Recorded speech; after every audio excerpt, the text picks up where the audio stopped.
biso toyebi ke oza expert otambola pe na ba nani oba utiko leka ba konzo ba leka ozana expérience vraiment makasi pour na sala ba promotion pe ko sala ba sensibilisation net na tel cas oyo tozali ya virus oyo. Est-ce que communication ya première dame na biso ya lelo est-ce que ça va ou pas? Mais comment fait-il battre ba savon ba biloko wana tout ba cantine ba bombe on na bandako? Comment maman Denise ba maman ko tsosu na ba gérer ba comédien mais comédien est égal à maman Olive. Biko lelo pa chotolingi toyeba pourquoi ba œuvre ya maman na biso ezali koleka na télévision te ya maman Denise ponani. Comédien bazali 100% maman Olive. Maman Olive va kundara bango na bibembe. Maman Olive va futara bango. Maman Olive a récupéré même ba journée sur tout internet. Baza mieux payé. Assistant à bango na makambutu. Il fallait que maman Denise a créé idéologie mususu. Oui, bonjour, on a internaute, nous sommes suivre Abisso na Banca Télévision et l'émission émission na Bino Cours de Grand, je reçois pour vous pas RFI, na inde lelo tozo sala ba analyse, il y a ba actualité surtout oh ezalo le canal internet, pe oh ezalo le canal télévision, pe na mokili mobimba, tout le Bernard lelo yo communication et la première dame na biso est-ce que communication na ezali ko peser ou pas, pe lelo to ka point de vue à pacho na ba œuvre au ex première dame azo sala maman Olive.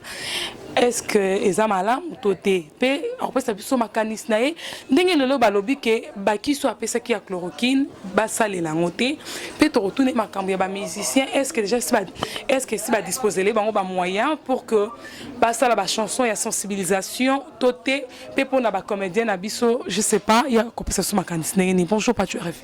Bonjour Marcelo, bonjour na bande ko to ba la biso face Banca Télévision la chaîne ya proximité et en même temps ils émission ils ont la sensibilisation pour accompagner les visions chères du chef de l'État, puis ça, autorité nabiso urbaine, il y a ville province qui tient sa idée pour que même Congo à l'émergence parce que Congo et Abisso, nous sommes des descendants. Il y a le Lumumba, descendant de Musée Laurent Désiré Kabila, descendant de Etienne Tshisekedi Wambulumba, descendant de Kassavubu, tout ça descendant de Maréchal Mobutu. Mais aujourd'hui, tout ça à la tête de Félix Antoine Tshisekedi Tshilombo, le chef de l'État nabiso. Peut toujours ça merci. Il y a compensation basala qui n'a ex-président de la République Joseph Kabila Kabange n'ingi basala compensation. On voit que une année Félix Antoine Tshisekedi Tshilombo à la tête Yamboka le chef de l'État Nabiso toujours on a beaucoup de difficultés.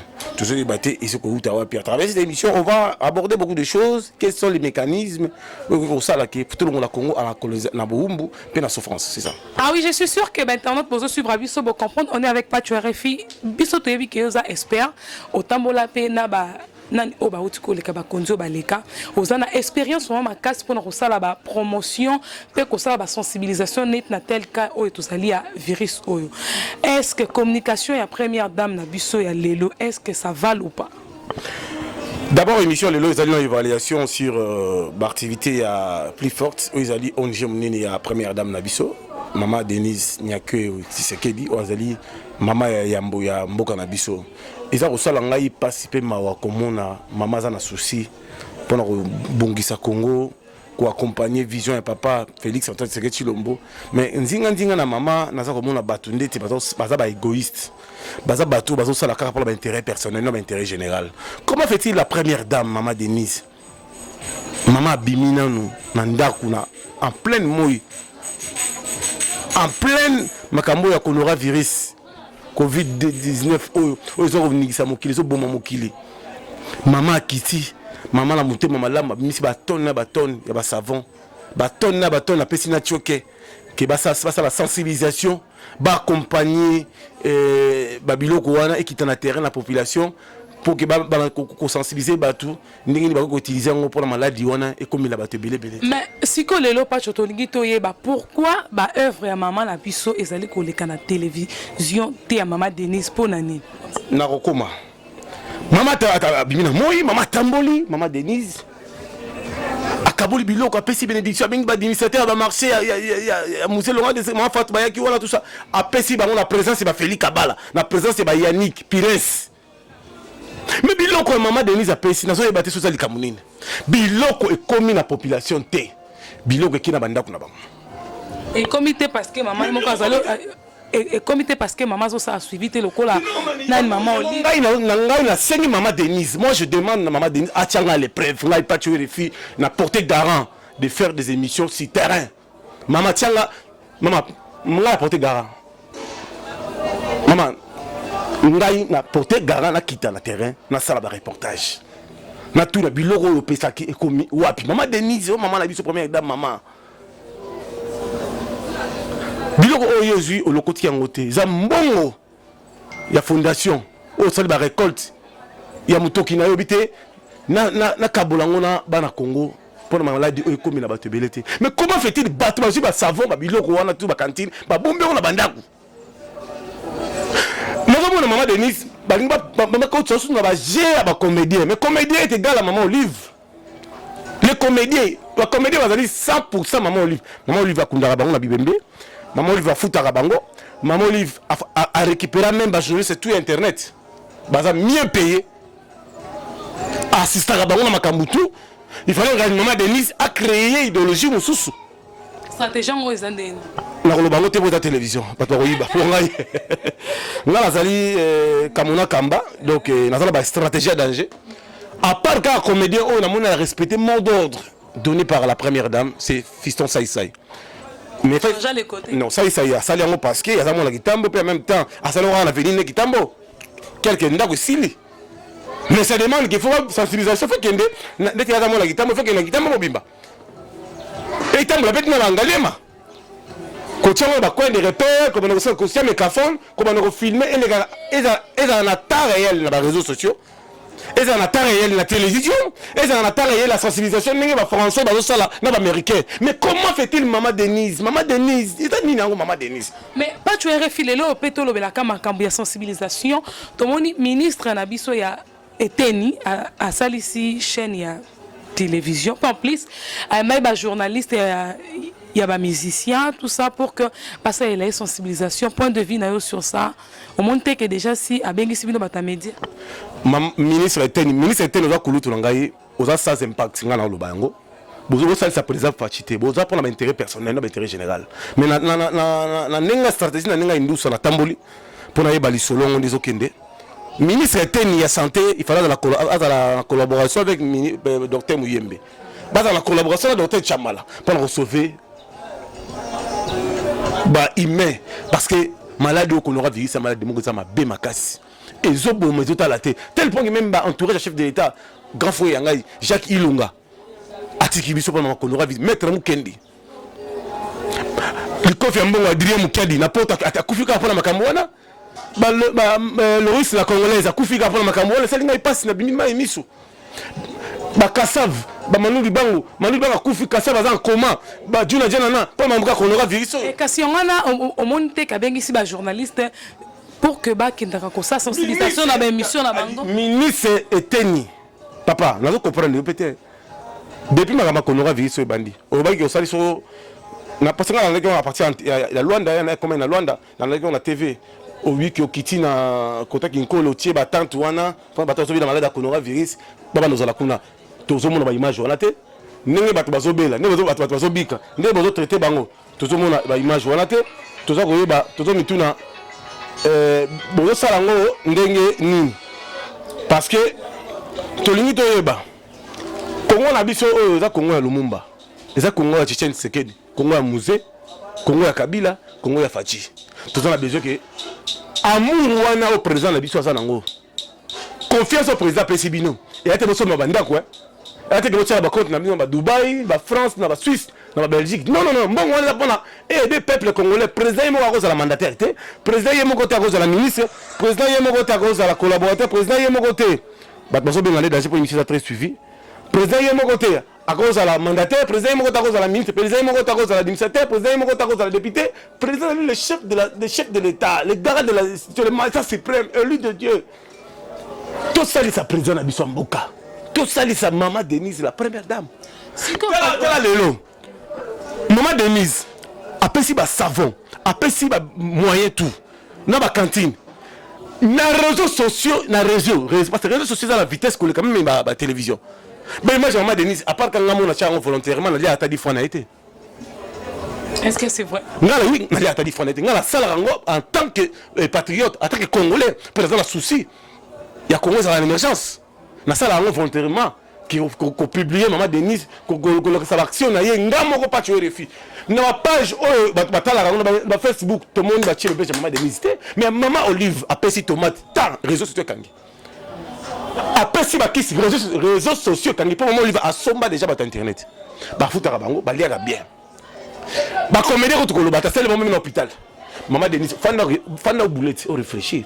Et kasi on y est à sa stratégie pour que avec ça va te à théâtre en gros pour à valoriser sous. Attends, yo ben c'était gars la maman Olive. Et c'est bon ça on thème à part publicité ba sala tout na bango sur na télé ba sala. Attends, ba une vidéo au bango ba sala campagne au post pas dans une fondation Denise Niakeu est posté ba comédien. C'est bien.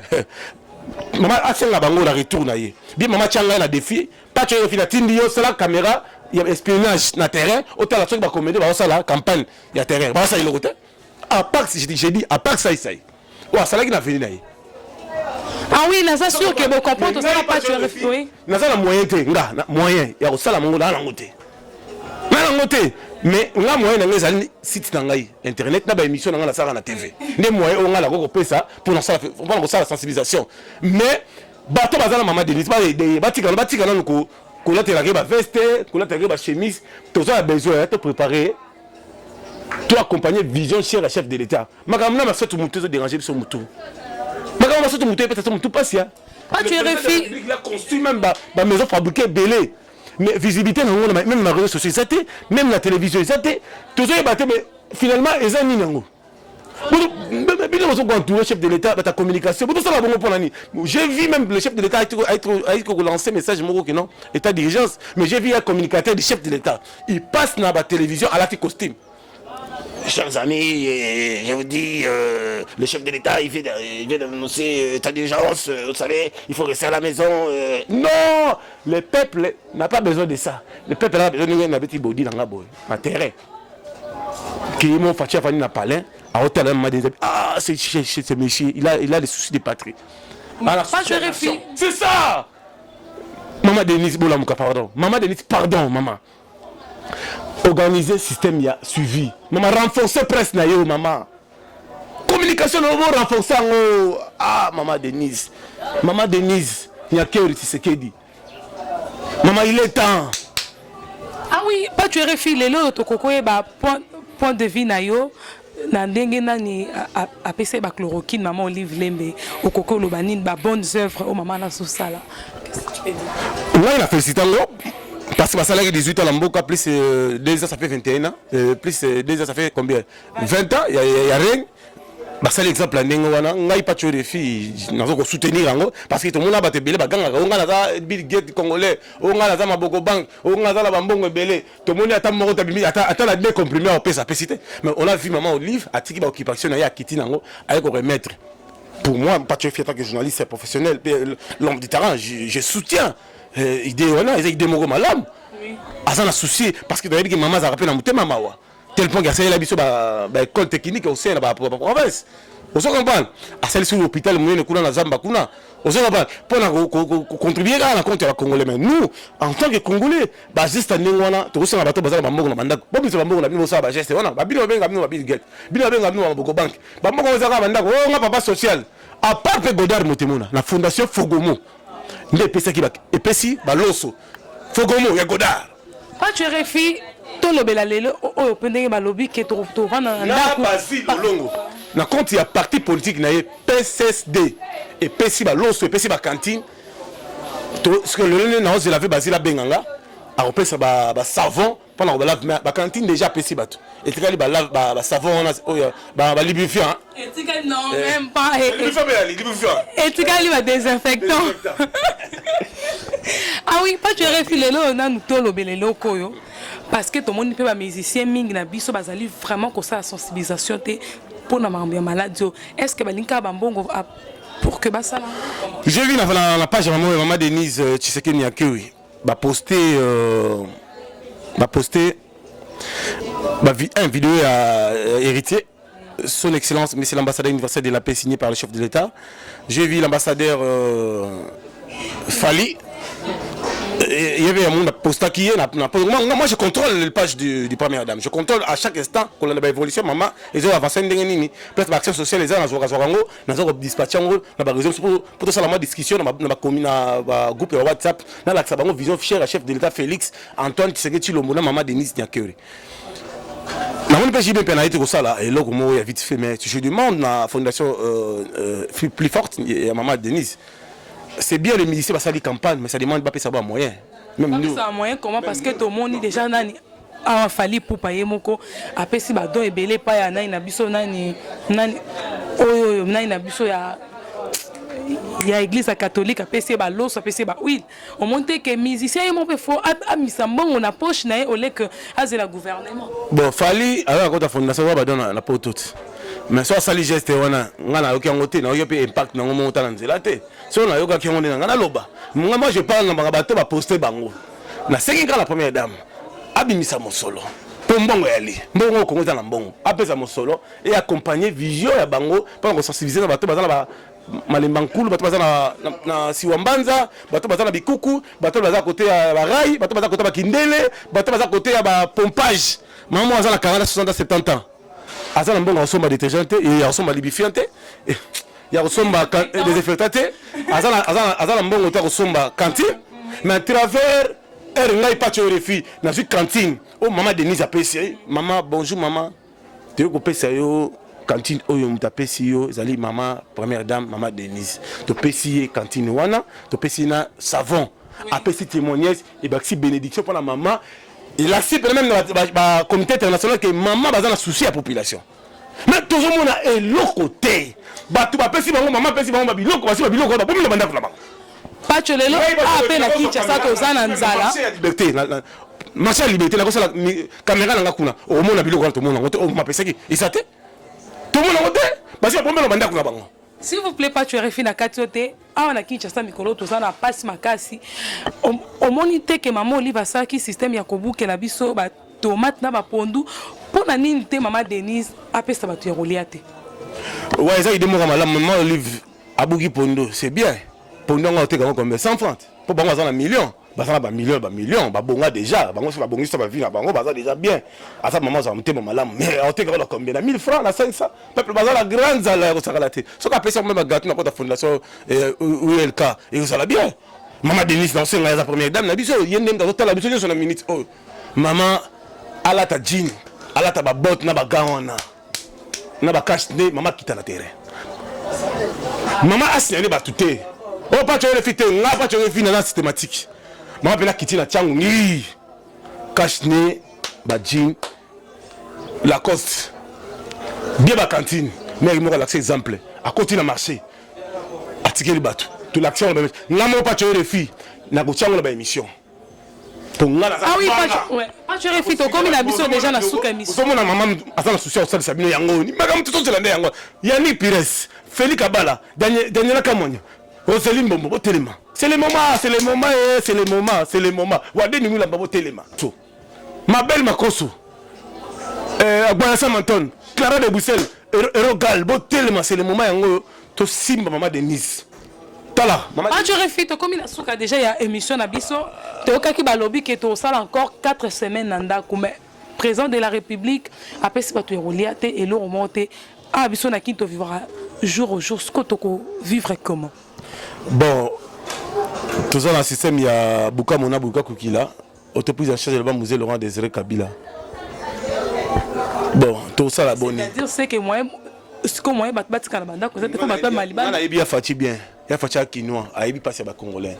Alors, il y a une solution. Avant décision, on a calaté pour la réunion stratégique pour venir à Sala. Mais j'ai suivi le communicateur chef de l'État, il y a moi aussi, comme on est qui m'a solide, à tweeter, à l'objet, non, Batouba que nous sommes réussis dans le ministère des Affaires sociales, c'est n'importe quoi. Est-ce que maman a fait na Manzalani, na Siwambanza, ou a fait na Kindele, na Lukuna, tout ça, est-ce qu'il y a Internet? Ah oui, merci beaucoup, Pacho RFI Nozaki disponible en les émission Nabiso. Merci na galère Zaki na caméra, pe na montage, na éviter Batbakoki ko retenir non ni les londes to solo. Ngai Pacho RFI na sting na maman Denise na prêt pour l'accompagner. Nga Pacho RFI na prêt pour l'accompagner. Il est ko na rolo ba yango. Pacho RFI mandat o akena biso au delà. Souci na ngai za na ka. Ok, merci beaucoup Nayo et merci beaucoup na sponsor Nabiso Tamblubai Oyo à ce sponsorisé biso na Banca Télévision et merci beaucoup na bato Swalinga biso Clara Kalombo la crème des bandes pe na pesi ba mes condoléances na papi Mukia di a perdaki de konae Adrien Mukia di et bambote ya trop na bato so bolinganga bo s'abonner belé na Banca TV ça la bien Benoît Kondolo bambote na asongongo Bambote nao vraiment, na bosaniote, na bosaniote à Begandongo, le meilleur de tous les temps. Et je fais des gros bisous à mon fils, Faustino, l'amour des mamans et la joie des mamans. Bye bye. Papalipa, papalipa, papalipa, papalipa. Engaye, papalipa, papalipa, papalipa, papalipa, papalipa, papalipa, papalipa. Tunanga nini bana mikile engaye la kata Istanbul de nouveau. Agence César moko ya boss de boss, Teddy Kabongo. Mutu muna ni malma ya mutu wa Nzambi. Tala. On a 10 kilos, 20 kilos, 30 kilos. Qu'on s'engage sur l'équipe de Istanbul, la Turquie. Agence César moko ya Teddy Kabongo. Ah, c'est la classe et la différence. Au tient 10 kilos, 20 kilos, 30 kilos, 40 kilos. Au tient les lots. 2 jours, on a mobile ça, ça na yolo ziango. Et engaye, na le salamate avec le grand gérant. Papa Kazali na pointe. Tout dans la ligne. Ribé on est mal à la pointe. On le Karakuna. DG, Diwasa, les Karakuna. Rodriguez. Hein? Rodriguez Djogo, numéro 10. Les Karakuna, ça va bien. Grand prêtre de lui, Kotinga, Ngaye, Major Teka, les Karakuna, Ngaye, Okito Panda Chala, sont comme la Turquie, qu'on s'en a tous les agence, il y a solo, et ça va moko, il y a boss de boss, Teddy. Ah, Kabongo, la classe et la différence. Kuna, c'est du sérieux. Kuna, place à Sir. Agence, cargo, baraka business. Ah, force. Kuna, c'est du sérieux. Ah, Tony Mako sur la pointe, Ribé Onema, Boleka Kuna. Tala. Ah, et Tanda. Marco Ngundi. Ah, force. Uno tient aux yeux. Tu tiens le autre sur le lot. Ça n'a pas au quotidien à l'agence. Baraka Cargo Business. On a fait. Tala. Et venez mes amis encore. Le 29 mars. Production. La bienvenue Makanga. Avec la team de Wata. Ah, Béret Rouge. Bozangati. Tokuta na surtout à Istanbul. Pas tu es un refus, j'arrive. Méchant.